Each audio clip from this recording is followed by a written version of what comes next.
मेरा तो ख्याल है कि ये जो पीटीआई का बेंच है 3 रुकनी, उसको चाहिए था कि इस फैसले के आखिर में लिख देते कि इस मुल्क का अगला वज़ीर आज़म इमरान खान होगा, इस मुल्क का अगला पंजाब का जो वज़ीर आला है वो पीटीआई का होगा, और खैबर पख्तूनख्वा जो वज़ीर आला होगा वो पीटीआई का होगा, सूबा सिंध का वज़ीर आला जो वो पीटीआई का होगा, बलोचिस्तान का जो वज़ीर आला है वो पीटीआई का होगा, सदर पाकिस्तान जो आइंदा होगा वो पीटीआई का होगा, आर्मी चीफ जो आइंदा लगेगा वो पीटीआई का होगा, चीफ जस्टिस जो आइंदा लगेगा वो पीटीआई का होगा, चीफ इलेक्शन कमिश्नर जो आइंदा लगेगा वो पीटीआई का होगा, तो सारा मसला हो जाता।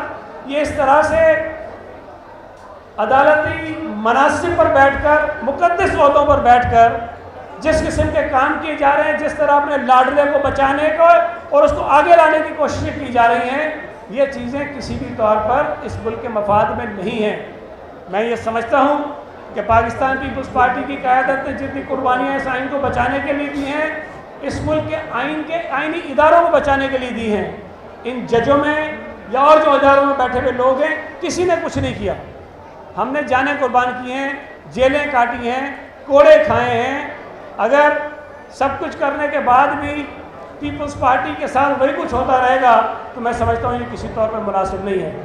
मैं एक सिर्फ बात यहाँ करता चलूँ कि मीडिया पर बहुत सारी चीज़ें चलती हैं कि साकिब निसार ने ये किया तो फ़लाँ ने ये किया। साकिब निसार एक नहीं है। अगर आपने चीफ जस्टिस के नाम उठाने हैं तो 1977 से उठाओ, चीफ जस्टिस के नाम पुकारने हैं तो 1977 से उठाओ। उसमें इफ्तिखार चौधरी भी शामिल है जिसने पीपल्स पार्टी की हुकूमत को चलने नहीं दिया था, जिसने उस वक्त की मुल्क की मईशत को नहीं चलने दिया, उस वक्त पार्लियामेंट को नहीं चलने दिया, उसने जमहूरियत को नहीं चलने दिया।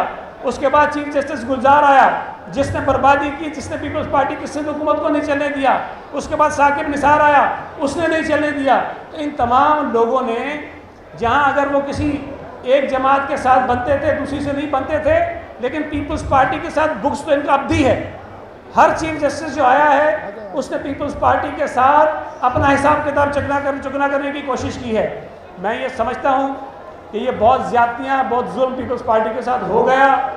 हमारी क़यादत ने इसका नुकसान उठाया, हमारे कारकुनों ने उठाया, और जब हमारी हुकूमतों को नहीं चलने देते हैं तो इसका मतलब ये कि आप मुल्क को नहीं चलने देते हैं। आपने 2008 से लेकर 13 तक अगर पीपल्स पार्टी की हुकूमत के रास्ते में रोड अटकाए तो इसका ये मतलब है कि आपने मुल्क के रास्ते में रोड अटकाए। अगर वो 5 साल पीपल्स पार्टी की हुकूमत जमहूरी अंदाज में पूरे कर लेती और ये रुकावटें अदालत की तरफ से ना पैदा की जाती तो शायद ना हमारी मईशत इतनी बुरी होती, ना हमारी सियासत इतनी बुरी होती। तो ये बदकिस्मती हमारे मुल्क की है कि जो चीफ जस्टिस बनता है और जिस ओहदे पर बैठता है, जिस आइन के तहत बनता है, उस आइन को बनाने वाली पार्लियामेंट को खाना शुरू कर देता है। ये तय होना चाहिए। जो हम बार बार कहते हैं कि अदालतें सुप्रीम है, अदालतें सुप्रीम नहीं हैं, पार्लियामेंट सुप्रीम है। मैं तो ये कभी कभी कहता हूँ कि हमें अदालत का नाम बदलना चाहिए। सुप्रीम कोर्ट का नाम सुप्रीम कोर्ट नहीं होना चाहिए। सुप्रीम कोर्ट का नाम कोई फेडरल कोर्ट होना चाहिए। सुप्रीम कोर्ट का नाम कोई नेशनल कोर्ट होना चाहिए। सुप्रीम कोर्ट का नाम कोई इस्लामाबाद की कोर्ट होना चाहिए। ये जो सुप्रीम कोर्ट का नाम हमने रखा है, शायद सबसे बड़ी खराबी वहाँ से पैदा हुई है। हमें नाम बदलने चाहिए, सुप्रीम पार्लियामेंट होनी चाहिए, और इस्लामाबाद में बैठी हुई जो अदालत है वो सुप्रीम नहीं होनी चाहिए, वो कोई फेडरल कोर्ट होनी चाहिए, वो सेंट्रल कोर्ट होनी चाहिए, ताकि एहसास उन्हें हो कि सुप्रीम कोई एक ही है। यहाँ बदकिस्मती से जो सुप्रीम है उसको ये पैर काटते हैं, उसकी जड़ें उखाड़ते हैं, उसको जलील और रुसवा करने की कोशिश करते हैं, उसके फैसलों को नहीं मानते हैं और उसको अपने कदमों तले रोनते हैं। ये तरीक़ेकार नहीं चलेगा। आज अगर पार्लियामेंट ने ये कहा है कि वो सुप्रीम कोर्ट के आज के फैसले को रद्द करती है, तो यहाँ जो नुमाइंदे लोग बैठे हैं, आप कम से कम पीपल्स पार्टी डिस्ट्रिक्ट ईस्ट के तमाम नुमाइंदे हैं, हाथ उठाकर कहें कि सुप्रीम कोर्ट के आज के फैसले को हम भी नहीं मानते हैं। आप मानते हैं? नहीं मानते हैं। ये सबको बताएं। और मैं ये समझता हूँ कि पूरे पाकिस्तान में शहीद जुल्फ़िकार अली भुट्टो की बरसी जहाँ जहाँ मनाई जा रही है, सुप्रीम कोर्ट के फैसले को इसी तरह मुस्तरद करेंगे, इसलिए कि हमारे मुंतखब नुमाइंदे जो पार्लियामेंट में बैठे हुए हैं उन्होंने इसको मुस्तरद किया है। हम मुस्तरद करते हैं। ये पार्लियामेंट पाकिस्तान के अवाम की मुंतखब नुमाइंदा पार्लियामेंट है। सुप्रीम कोर्ट जजेस पर मुश्तमिल है।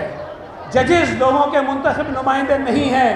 वो जो कहते हैं वो अवाम की आवाज़ नहीं है। जो पार्लियामेंट से आवाज़ उठती है वो अवाम की आवाज़ होती है।